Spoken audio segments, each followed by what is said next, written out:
active to the point that we can send you the files, but I figured you guys would at least want something for today, because I don't know how long it's gonna take us. Thank you so much. I have no idea how long it's gonna take us to do the read. No worries. It's just been, we've been kind of running our tails off today, so. Happy? Connected? How'd you get? Figure it out? Some more people. Yeah, I think. Okay. I did my editing on the fly, try to blur these kids, so. Yeah. Hope for the best. We don't have fancy stuff like you guys. You said you did get it? It's on it? Yeah. Alright. Probably. How far away I can go? Come around this side? Yeah. What are you gonna do with this? You wanna use this right? Yeah, I was thinking, do you think we should move these tables and put it more, so they have a wider area there? Whatever that Are you guys good to go? We won't even really see those, I mean, right, because we're gonna be just wherever the podium is. Good, you guys good? Okay.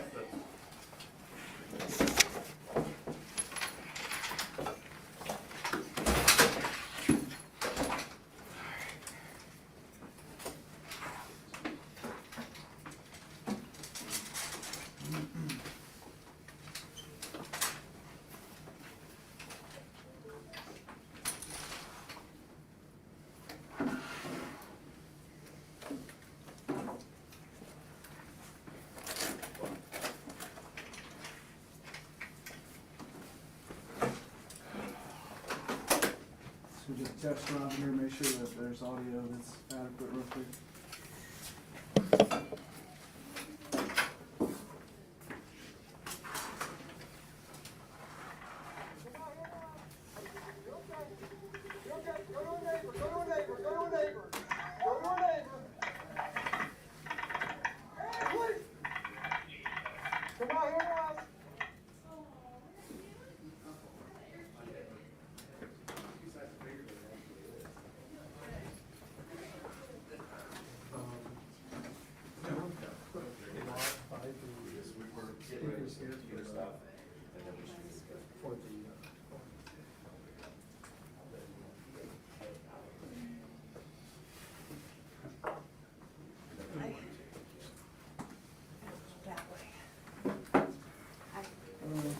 I mean, there's a speaker right over there, my mic's right.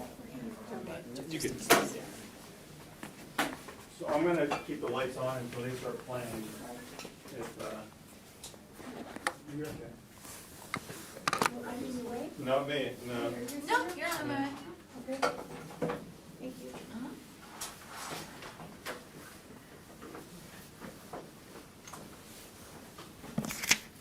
You guys got that? The lights are on. I don't know.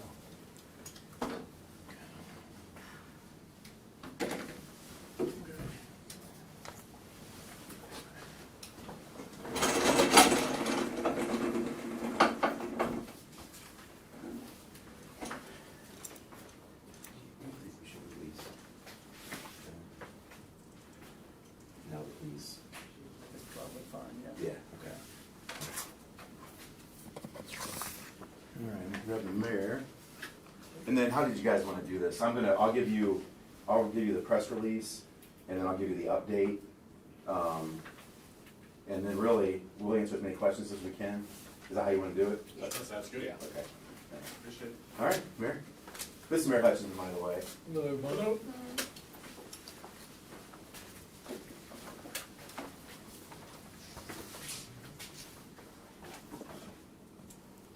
Tell me when you guys are ready. Ready, Ready? Okay. Thank you guys for being here today. We wanted to update the situation that occurred at 1019 Landings Court last night. As you know, our original press release identified the suspect in the shooting of our officer. It was 32-year-old Jareth Vance is the suspect. At this time, he is incarcerated at the Richland County Jail, and we have typed up a warrant for attempted aggravated murder. There'll be other charges coming once the prosecutor's office delineates whatever else that they wanted to put out. Our officer remains hospitalized in stable condition. There was a 43-year-old Gallian woman that was also a victim of a gunshot. She is in stable condition as well. I wanted to send a few thank yous out to the agencies that helped us. First, I wanted to say thank you to Mayor Rainey Hutchinson and his office for all of the support. Safety Service Director Chris Knapp. We had the Richland County Sheriff's Office assist at the scene, along with Mansfield Division of Police, Shelby Police Department, the Ohio State Highway Patrol, the Richland County ASORT team, which is our countywide SWAT team, the Ohio State Highway Patrol SRT team. We had Springfield Township Fire Department that assisted with transporting the victims, and we had other departments that were there. I don't know who they were, but we just appreciate them being there. Finally, the public for the many heartfelt messages we've received, all the support and prayers. And lastly, our prayers go out to the family of our officer, who we are going to identify today, which was Dylan Bailey. Officer Dylan Bailey, DYLANBAILEY. He is currently in stable condition, and we are kind of in the process of medically getting a diagnosis so we know how best to take care of him. And then, once again, prayers go out to his family and also the 43-year-old victim that was shot. I think with that, Mayor, did you want to say anything? Or Said tragedy, and thank all the law. You can stand up the podium for, yeah, just so we can hear you. Okay, I'll sit. It's a tragedy, and just having all the help of the surrounding agencies, and I'm glad both the victims are in stable condition. So, sir? Okay, and with that, yeah. Chief, Vance had several previous protection orders. Did he have any current protection orders against any of the women in the house? At this time, we were only able to find a no contact order out of Crawford County Common Pleas Court, and that was out of a domestic violence that we're aware of, and it sounds like as a condition of his PR bond, he was given a no contact order. So typically, when you have a no contact order, the agency did what they had to do. They turned it over to his probation officer, and what we understood was they were going to issue a warrant for Vance this morning, but it just didn't. We didn't make it that far. Was the order no contact order for any of the women in the house Yes, it was for the female victim. that got shot? Yes, correct. And the chief, the female victim does not live at that home, is that right? That's- She was visiting that home. That is correct. And he drove there in a U-Haul truck, is that right? That's correct. Do you believe, or is it, I don't want to put words in your mouth, but do you have a theory on what he went there for, what his intentions were when he went there? I think that the situation speaks for itself. Obviously, there's some friction in the relationship. Yeah, he did drive there in a U-Haul van. Motive right now, it is kind of what it is. We have had a chance to interview Mr. Vance. That's part of the investigation. I would say that he was semi-cooperative with us. So at this time, we have seized that vehicle, and we're serving a search warrant on it to gather any evidence that's inside the U-Haul. And the charge of attempted aggravated murder, that is for the injury, the shooting of a police officer, is that right? That's correct. On his court, nobody has died. That's correct. Actually, his court document, he's charged with aggravated murder, so that. Okay. Yeah. No, it's just attempted, and then obviously there's a lot more charges that would be coming. There also would be another attempted aggravated murder or attempted murder on. We would be submitting for the female victim as well. Right, thanks. Yeah. So no one is dead? That's correct. Yeah, that's correct. Where was the officer shot? Where on his body, and then also where the woman was shot? Both were shot in the lower extremities. There's word on the bond. I sent it to you. It's Oh. $1 million. Okay. It's been reported. So the bond has been set at $1 million, and that's for the one charge. He's in the Richland County Jail, Tom? Yeah, that's correct. Was that female his wife or a girlfriend? I apologize. We believe it was. She's just a girlfriend. Yeah. All right. Just for clarification, the woman that had the no contact order, did she have previous protection orders in Richland County against him? I don't believe so at this time. I think that all we have on record, or what I have seen so far, was just the no contact order out of Crawford County. Chief, do you know if any of the children who were present at the time, to include the 16-year-old hostage, are they any direct relation to him? Is he the father of any of these children? I don't know for sure if that's the case. I would say that our officers did an absolutely amazing job, and when you see the video, you're going to see just what a terrible situation they were given. This was a situation that was unraveling, and there were children running out of the house. There were adults running out of the house. We didn't know if the suspect was coming out, and our officers were able to get as many people out as they could.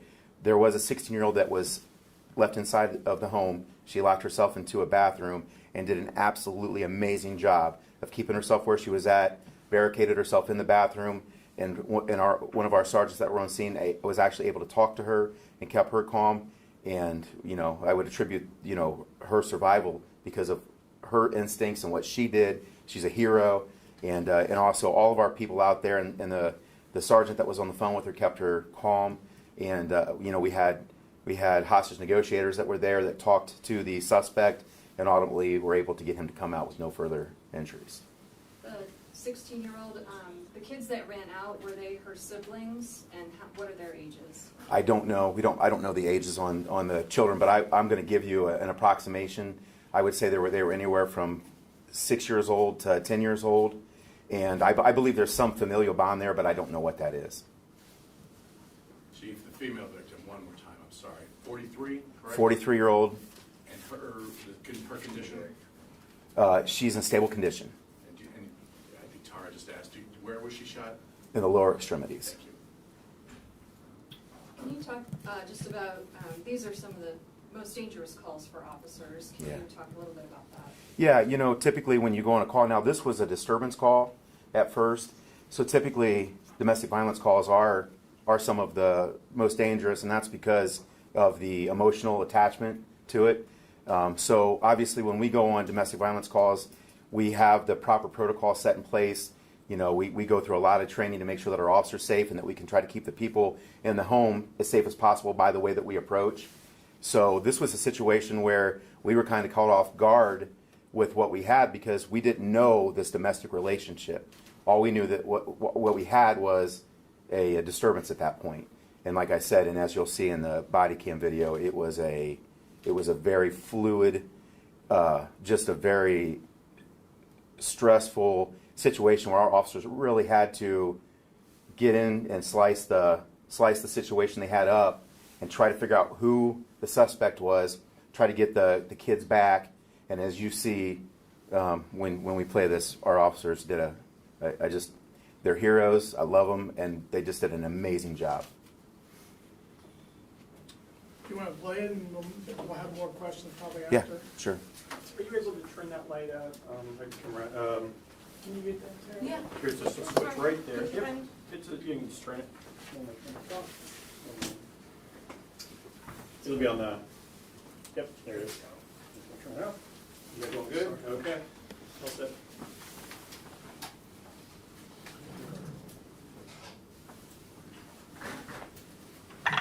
Come on, here it is. You're okay. You're okay. Go to a neighbor. Go to a neighbor. Go to a neighbor. Go to a neighbor. Please don't move. Please don't move. Please. Please don't move. Please don't move. Everybody out. Everybody out. Everybody out. Show me your hand. I got right. Put the gun down. Drop the gun. Put the gun down. Put it down. Drop the gun. Drop the gun. I got rifle. I got rifle. Drop the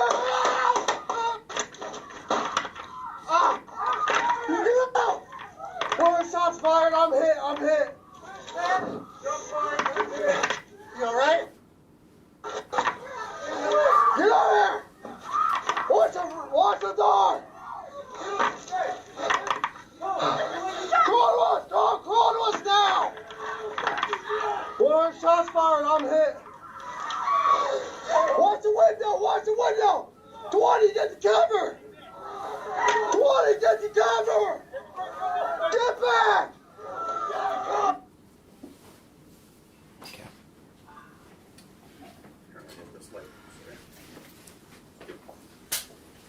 And for the media that got here a little bit late, I can stay and do, if you guys want to. Yeah, we can. Yeah, we'll take care of it. So that was what we got redacted. So as you can see, this situation was absolutely the most nightmare situation can be presented with. And as if you would, the redaction was kind of hard, made it hard to see, but there was a house full of people coming out.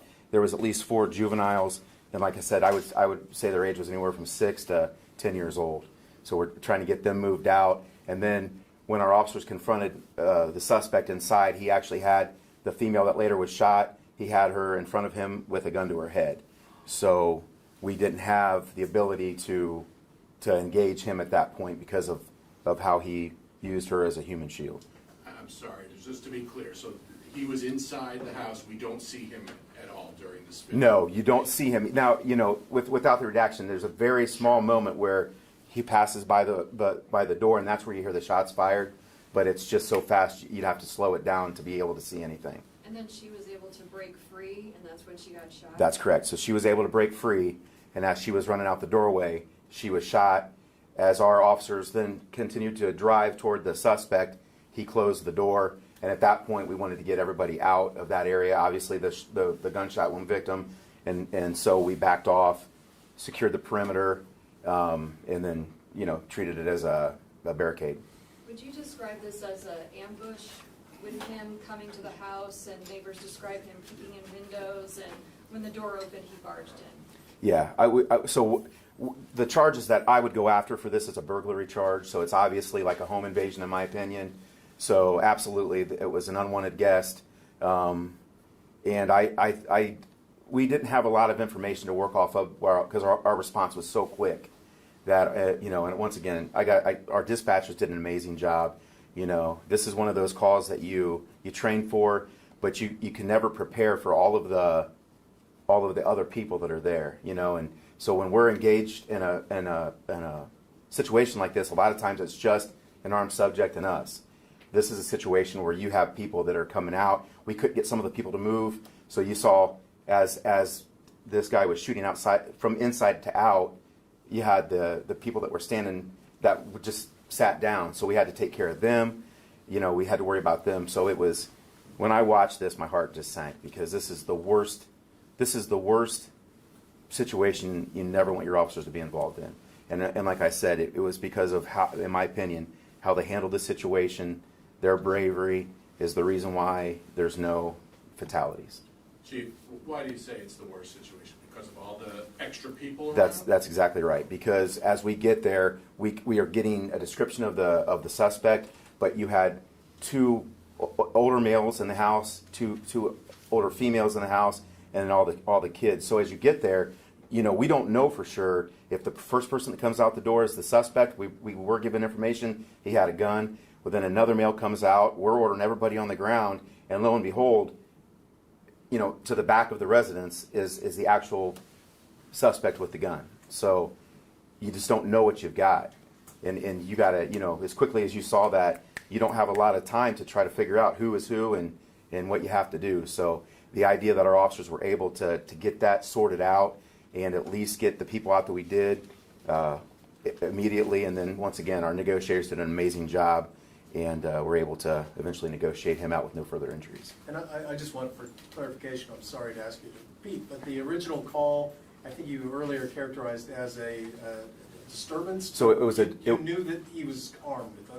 The officers, when they showed up, they knew that he was armed. Yeah, we got several I think we got different 911 calls. And when the call came out, it was a disturbance, and I think eventually we were told that the male in question was violating a no contact order. So, and there's a difference between a no contact order and a protection order.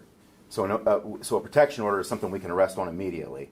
A no contact order is something that if it's a condition of bond, then you would have to get a hold of the probation officer, and Crawford County Sheriff's Office did, and he was going to issue a warrant for Mr. Vance today.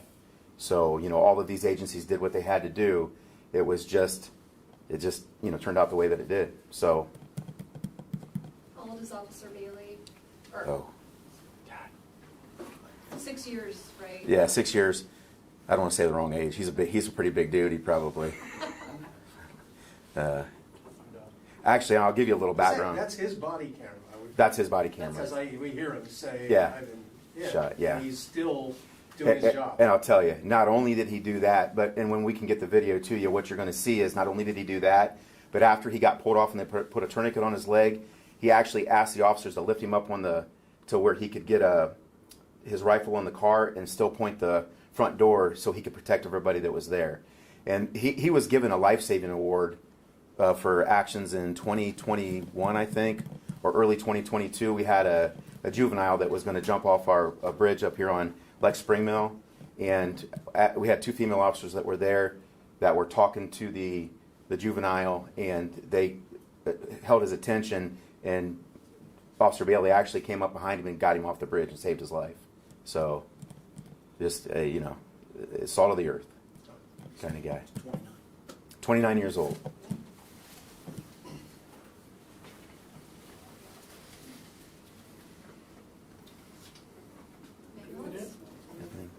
Thank you. Yeah. Thank you.